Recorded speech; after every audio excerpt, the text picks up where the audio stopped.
it's funny to see people's reaction. And again, people still not understanding what the case was about. I, as someone that thought I understood it, now I actually don't. Because I know he was, from my understanding, initially suing for UMG promoting, pushing, and using bots about a song that was defaming him. Mm-hmm. Then the result was, all right, the case is dismissed because there's no defamation. I didn't even think he was suing for that. The self-proclaimed king of lawsuits just made his grand return to court, and it looked more like a world tour than a hearing. Papers flying, cameras flashing, and that trademark smirk back in full effect. The suing son of Sandra, the one folks joke about as sexy red stepbrother, walked in like he owned the whole place, ready to reclaim his spotlight. He faced the judge with pure confidence, saying, "This case ain't melting like snow. It's cold Toronto ice. I'm here for real justice." The courtroom froze for a moment. Nobody could tell if it was a trial or a live performance. Drake's chasing redemption again after losing to UMG over Not Like Us. But this time, it's personal. He's treating the appeal like a lyrical showdown. Pride heavy, reputation hanging by a thread, and every eye locked on his next move. The industry thought the story was over, but nah. Drake spun the block on justice like it's another hit single. Only problem? New York courts don't want theatrics, they want facts. No new evidence, no remixes, just the same script with higher stakes. The appeal judges aren't vibing with drama. They want proof the first ruling missed a beat. But with Drake in the room, even the silence feels like part of the show. The mics officially dropped, and not in the way Drake hoped. He really thought he had the upper hand when the court gave him access to UMG's files, stepping into that discovery phase like a detective ready to expose secrets. He was gearing up to pull receipts, drop names, and make headlines. But before he could even flex what he found, the judge slammed that gavel like a bass drop. Case dismissed. Just like that, everything went up in smoke. Now Drake's back on appeal, trying to fight a battle that's already over. None of that evidence even counts anymore, so he's swinging in the dark, chasing a victory that might never come. And let's be real, his discovery list was crazy. He wanted UMG's private deals with Kendrick Lamar, secret memos about remixes, and internal files showing whether they could block his tracks. But that wasn't all.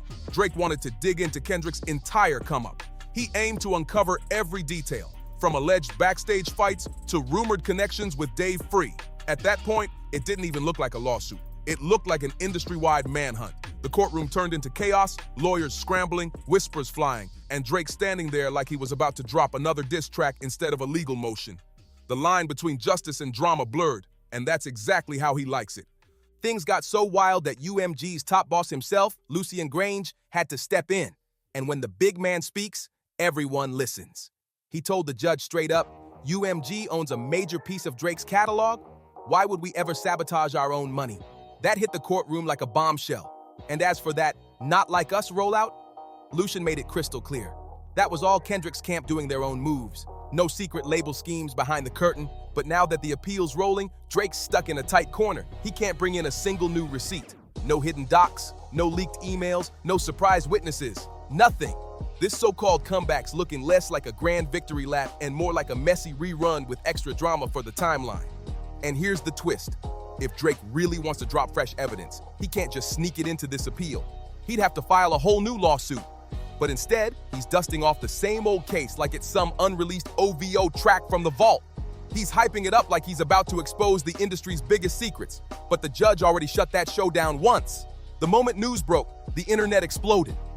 OVO fans panicked, hashtags flying, timelines crashing, and everybody acting like hip-hop's courtroom saga had just hit a season finale. Jamari had the receipts and caught everything. The chaos, the memes, the internet losing its mind. Then Mal and Rory jumped in, wilding out like it was open mic night. They started throwing around claims that Drake was about to bag $2 billion. $2 billion!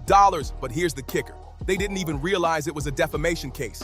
You can't cash out over hurt feelings. That's not a payday, that's a punchline. Comedy, not court. Now Drake's stepping into round two, and it's looking just as messy as before. Let's do some quick math. Spotify pays around $5,000 per million streams. Drake's clocked in roughly 122 billion streams. That's about $610 million just from streams, maybe $2.5 billion total when you add up music sales, tours, and deals. Impressive? Absolutely. But saying UMG owes him $2 billion over a diss track? That's straight up fantasy. Mal's math looked like it was done with crayons, and even with the most generous calculations, Drake's full worth to UMG caps out around $2.5 billion, tops. For a judge to hand him that amount in damages, he'd have to prove Kendrick's song wiped his whole career off the map overnight. Come on, nobody's buying that. It's like suing your boss after making them rich. Makes no sense at all. But of course, Rory and Mal hyped it up like Drake had uncovered some top-secret industry conspiracy. They were comparing it to Michael Jackson-level drama. The timelines went crazy, podcasts lit up, and fans started picking sides like it was rap's version of courtroom reality TV. Bro, let's be real. This ain't Thriller. It's straight-up courtroom filler. And here's the wild part. Rory didn't even realize the whole thing was about defamation. Not bots, not label scams, not contracts, just Drake feeling flat-out disrespected.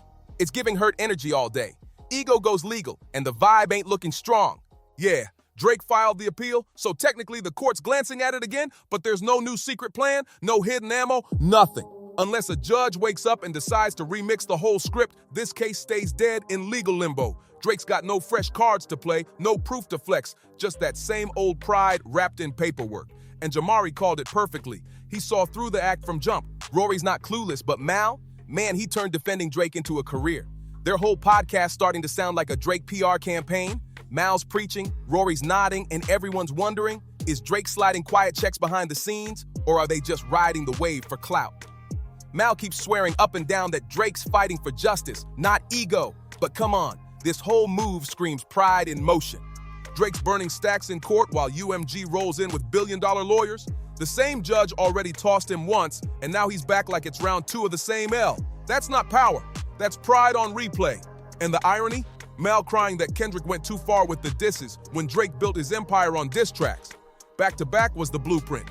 He literally rented out a hotel above Meek and Nicki just to blast that track through the ceiling. Savage moves. Now the tables turned and suddenly it's too far? Please. The funniest part? The same machine Drake's suing, that's the one that made him. During Scorpion, his face was everywhere. Every playlist, every banner, every feed. The system worked perfectly when it boosted him to the top, but now that it's not in his favor, it's a problem? Come on, the hypocrisy's louder than the music. Now Drake's out here crying foul like the game suddenly turned against him. When Pusha T dropped the story of Adidon, that track disappeared off YouTube faster than a leak on release day, allegedly thanks to UMG pulling strings. Then, when Pusha started cooking new clips, word on the block was that UMG supposedly tried to mute a Kendrick verse, all while keeping things real friendly with Drake. Let's not act like Drizzy hasn't been cozy with the suits for years. Even Family Matters, his own diss packed with subliminals aimed straight at Kendrick, got luxury promo. Massive billboards, Spotify boosts, prime placement everywhere. Rap's always been a battlefield, but Drake only started calling foul play once the system stopped working in his favor. That's the twist nobody's missing. He loved the machine when it was feeding him platinum, but the moment it stopped spinning his way, it turned into, they're censoring me, drama, and that Heart Part 6 drop, straight to YouTube. And that was strategic. If it flopped, it wouldn't mess with his Spotify stats. Smart move, but also risky. Then you've got Mal out here saying UMG should have censored Not Like Us just because Drake's ego took a hit. Come on, that's pure comedy. Kendrick didn't even name him directly, and UMG still pushes Drake's tracks like clockwork. His career's not over. Far from it. He just got outplayed. Kendrick cooked him bar for bar, move for move, and even the judge saw through the act. Let's be real.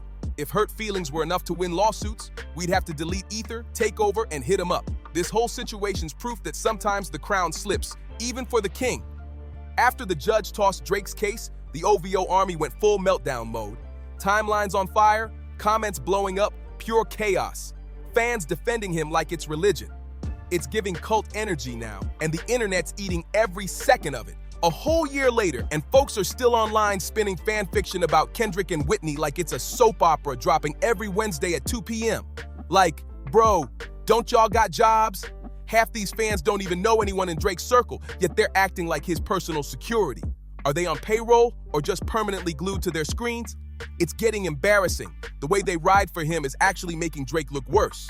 Even DJ Academics lost the plot, straight up acting like Drake's digital bodyguard. Dude's been barking non-stop on streams, defending every move Drake makes, and now it's catching up fast. Word is, investigators even pulled up asking about his ties to Drake and Stake after that gambling lawsuit mess. The crazy part? There's a clip of Ack himself admitting, Drake gets paid to stream. So when Drake went live with XQC instead of him, AK took it personal. Like, bro, that's business, not betrayal. Chill. These dudes are so obsessed, they're doing more damage than help. The fandom turned into chaos, and Drake doesn't even have to speak. His supporters are setting off the drama for him. But the one person who actually checked Drake the hardest? Judge Vargas, the same judge he's trying to challenge again. She broke that case down bar for bar. No bias, no theatrics. Drake came in swinging with 3 claims: defamation, harassment, and deceptive business practices. But all of them depended on proving defamation first, and that's exactly where it all fell apart. UMG's legal squad came fully loaded, arguing that Kendrick's lyrics were art, not accusations. Not Like Us wasn't evidence, it was expression. Rap bravado, punchlines, creative freedom, not facts. Drake brought no receipts, no contracts, no screenshots, nothing but feelings dressed up as a lawsuit. Judge Vargas didn't even flinch. She shut it down clean, ruling that Not Like Us was pure creative expression. In the end, the judge made it clear. Rap is a competition, not a courtroom confession. And the internet? Still refusing to let it go. No fraud, no scams, no lies pretending to be truth. Just ego dressed in legal clothes. Judge Vargas laid it out clean and calm, no hesitation at all. She said, in New York, if you're claiming harassment, you need a real law backing that up, and Drake didn't have one. As for those deceptive business claims, he couldn't prove a single person was misled, just that his pride took the hit. Vargas spelled it out perfectly. This wasn't a trial, it was a check for actual law breaking, and there was none to be found. She made it plain. Not Like Us was hip-hop, not a headline. In rap, diss tracks are art, not crimes. So just like that, defamation, gone, harassment, tossed. Vargas broke that case down like a flawless verse, line by line, and didn't even have to raise her voice once. She reminded everyone, harassment laws belong in criminal court, not celebrity drama. UMG didn't stalk Drake, didn't threaten him, didn't plot against him. They just dropped a diss track. So that claim? Out of here. Then came the big reach. Drake swore UMG used bots and fake streams to boost Not Like Us. But the twist? The law he tried to use protects consumers, not millionaires. To win, he had to prove the public got fooled, and he had 0 receipts. No fake data, no secret contracts, no shady trail, nothing at all. Judge Vargas wasn't having it. She told him straight. Heavy promo isn't fraud, it's business. Every billboard, every stream, every playlist. That's marketing, not manipulation. In the end, his whole case stood on emotion, not evidence. Ego in a suit, not justice in action. So she shut it down for good, dismissed with prejudice, meaning he can't bring it back no matter how much noise he makes. And she left him with one unforgettable line: the law protects art, not feelings. That ruling sealed it. Rap beef stays in the booth, not the courtroom. Not Like Us was ruled as what it always was: art. Creative expression, lyrical punches, not legal problems. Judge Vargas shut down those wild claims about bots and fake promo faster than a surprise drop. No proof, no case, no cap. All that OVO talk about TDE faking numbers fell apart the second Drake stepped into that courtroom. And now he's back again, burning through stacks on lawyers, saying the judge got it wrong. The Second Circuit Court of Appeals is up next. 3 new judges stepping in to decide the fate of this drama. Will they keep the case closed, reopen it, or send a tiny piece back to trial? Here's the lineup Drake's banking on. 1. Defamation. He swears Not Like Us wrecked his reputation and turned his name into a meme. 2. Harassment. He claims UMG pushed the track just to embarrass him in front of the whole world. 3. Deceptive practices. Drake insists they used bots and fake streams to boost Kendrick's success. But here's the twist. Even if they let it reopen, it still lands right back in Judge Vargas's courtroom. And she can't move an inch unless the higher court says so. That means round 2 might just be deja vu. The same judge, the same arguments, and the same weak evidence. Drake's now knee-deep in the fight, with more lawyers, more money, and way more pressure. He's going head-to-head with a ruling that already buried his case once, and this time the climb looks steeper than ever. So what do you think? Will Drake finally flip the script, or is this just another expensive remix of defeat? Drop your thoughts in the comments, hit like, share, and don't forget to subscribe for more Hollywood courtroom madness. See you on the next one.